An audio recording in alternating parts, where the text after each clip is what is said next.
Now the other part is talking about the inverse of function. Which function? Trigonometric functions. So here's in the 1.4, the second part B, where I'm going to talk about the inverse. As you know, for example, you have a sine, and you know the graph is like that. And you know this is not one-to-one. It can be take, and you have an intersection more than infinite points. So that's why if we want to find the inverse, and you saw the inverse in the calculator, so we should restrict. Okay. Here's the sine. We don't sketch the other. So this one will be our restrict, the cut. So now if you take any HLT, horizontal line test, you can find the function is inverse and there is 1 point of intersection. So we're restricted between minus pi over 2 and pi over 2. That's why we can find the inverse. Okay. How about cosine? You know the cosine was like that. And now we are going to restrict the domain from 0 to pi. Do not forget here for sine we are in the between minus pi over 2 and pi over 2, and here from 0 and pi. And I told you before, tan here, here's the domain and the range, we are restricted. It's very important. Maybe I say find the domain of sine inverse of x. You know, you can find it directly by the graph, or you can recognize it. How about the page number 7? How about cotan? I told you we have a lot of here. How about secant? Before we have something like that, but we are restricted, just remains that part. How about cosecant is like that. So maybe in the some book write sine inverse sorry, and most of them they write arcsine, but here unfortunately Thomas Calculus, the writer of this book, he will use this one more. So careful, sine inverse of x is not equal to 1 over sine. Careful, this is not equal. We are not going talking about the reciprocal halgarawa. No, we are going about the inverse. So that's why the inverse, sometimes you write arc function. Okay, and he gave you, unfortunately here, gave you the quotient like a note. The minus expression here is not means the inverse, not mean the reciprocal. That's what I mean. I want to tell you. Good. Now, how about sketching? Sketching this graph. This page number 8, really our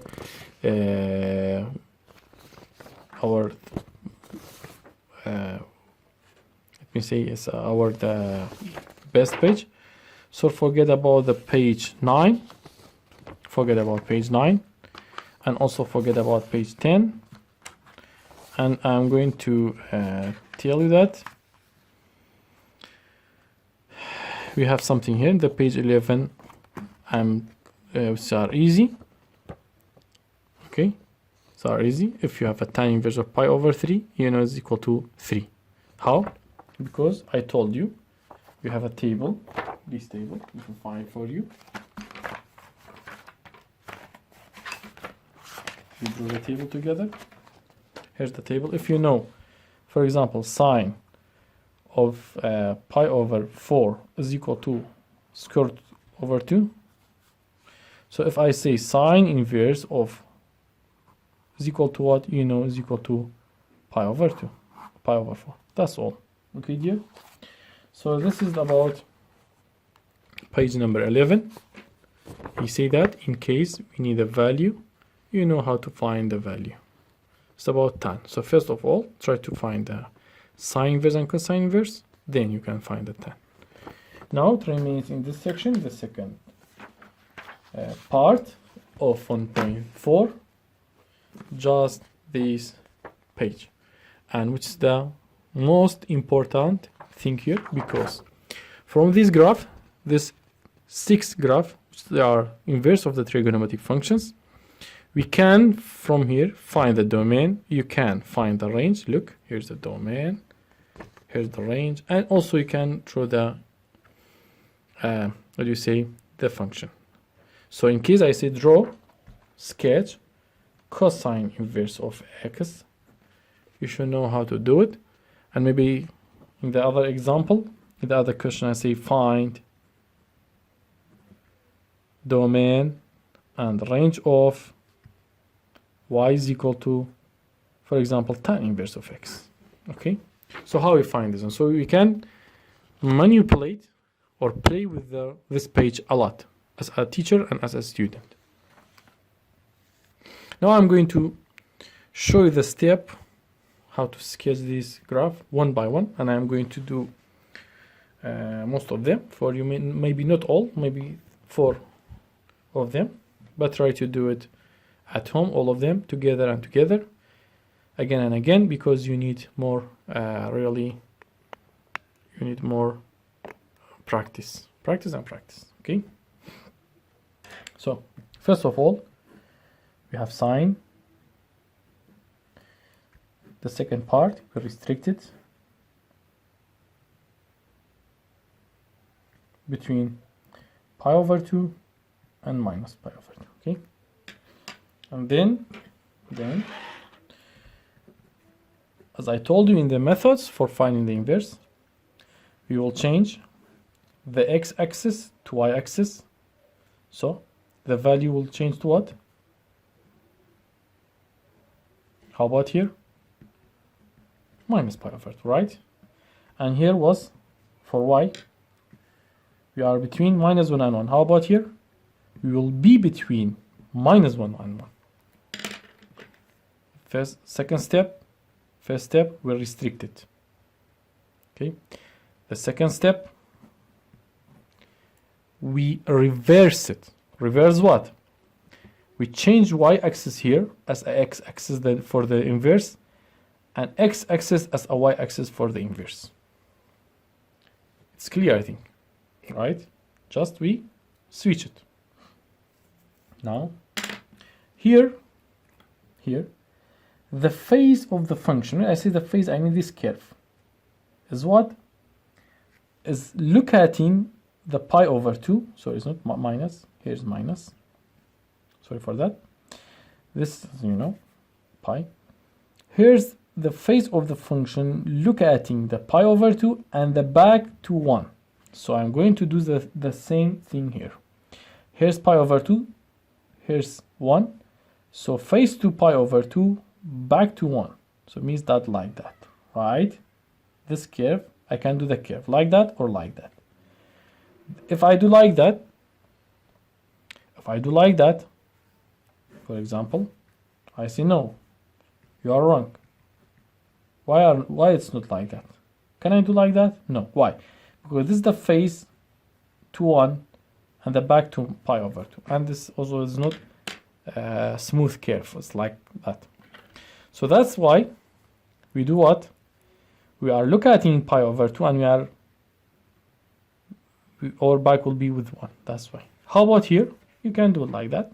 How about here? We are facing to pi over 2 minus, and our back will be with minus 1. Here's back, here's face. Okay. If you don't understand, try to do for the second part. Second part, I mean with the cosine. There's the cosine, We are between 1 and minus 1. Sorry, 1 and minus 1. So I am restricting it to what? As I told you, from 0 to pi. Careful. And you can review page number 6 and 7. Okay. Now again, it's time to what? Time to the second. With what? With changing. We are 1 minus 1. Changing to 1 minus 1. Okay. 0 to pi. 0 to pi. Okay. 0 to pi. So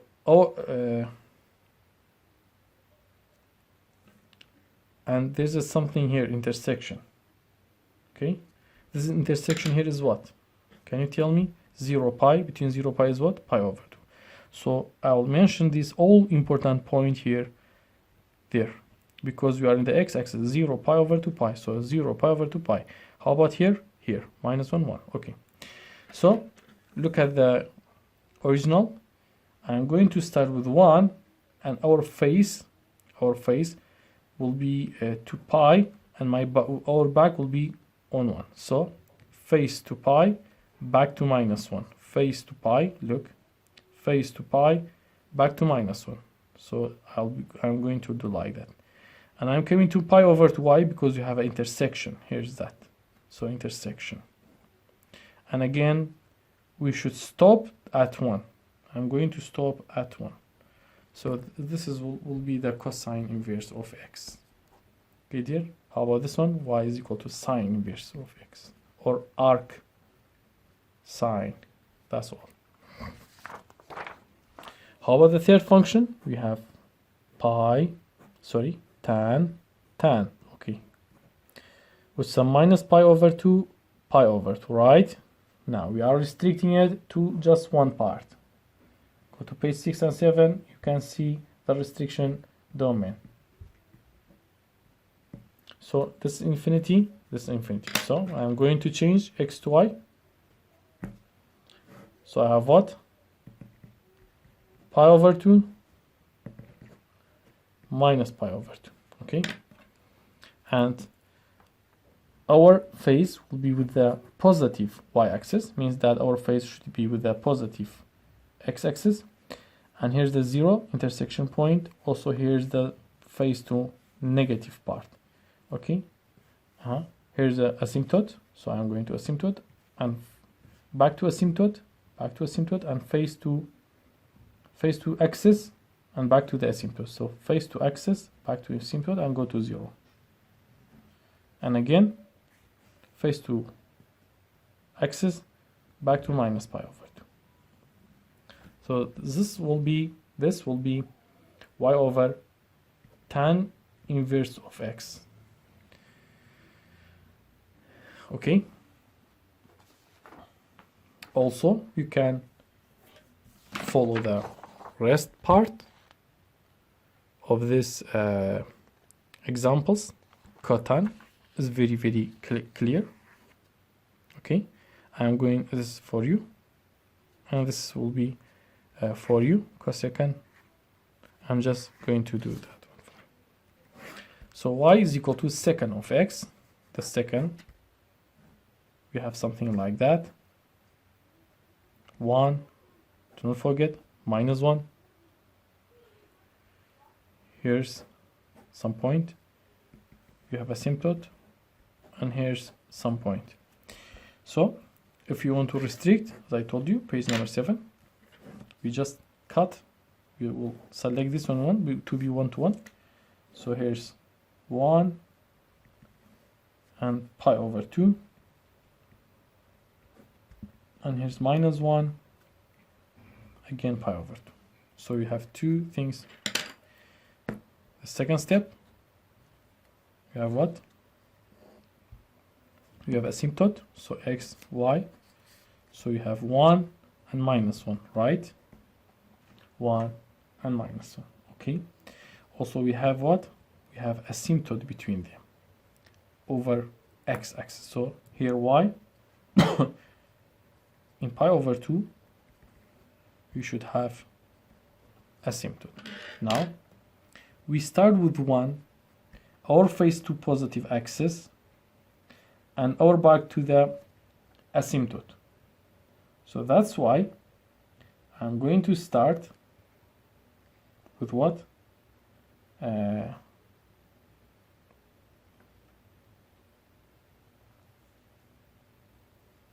I'm going to start here.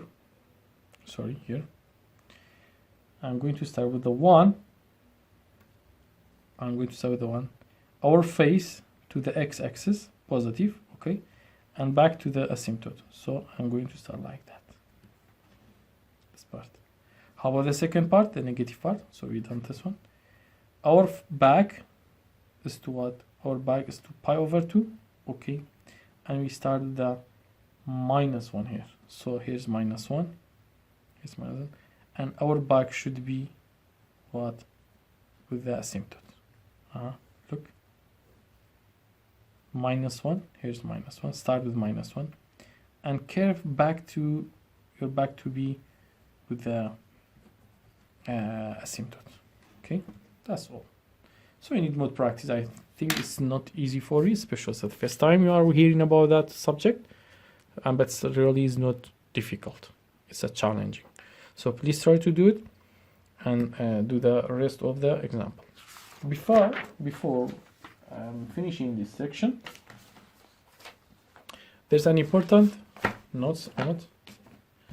Tell me about the inverse. After you teach, after you got the idea, about sketching the inverse.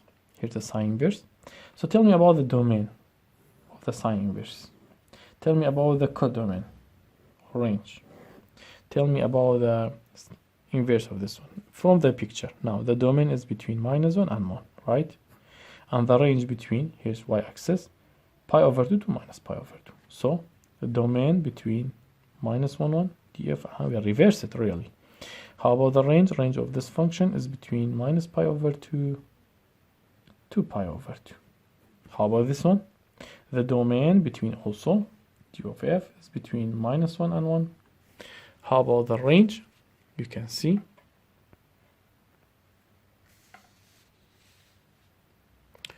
how about the range? Range will be the shadow from 0 to pi. And don't panic, they write all for you. Y is range, x is domain. How about the next example? For example, tan inverse. The domain, look, the domain all positive, all negative. So R, right? D of f is equal. How about the range? The domain is R. How about the range? Range of this function, R of f. Sorry, the range of this function is between pi over 2 to minus pi over 2. So open of pi over 2 to minus pi over 2. Why we say open? Why we write down like that? We write it like that. Range of f, because here's the asymptote. Why we close there? Because we are here. That's all I want to share with you in this subject. Again, try to this one, domain from 1 to infinity, minus 1 to infinity. Here's the part and go on. Here. So please study the rest one. Try to find the shadow. Look, the shadow is R. The range will be open 0. Open of 0 to what? To open pi. Because R asymptote. That's why he gave you this. This is very important, this section, and you will see the quiz and test and exam. There's a many example on it, so please try to solve this one. Have a nice time. This is the record of your second week. I hope you're interested with it and try to solve many examples. Thank you for watching. Thank you for listening. Thank you for being with me. See you next lecture.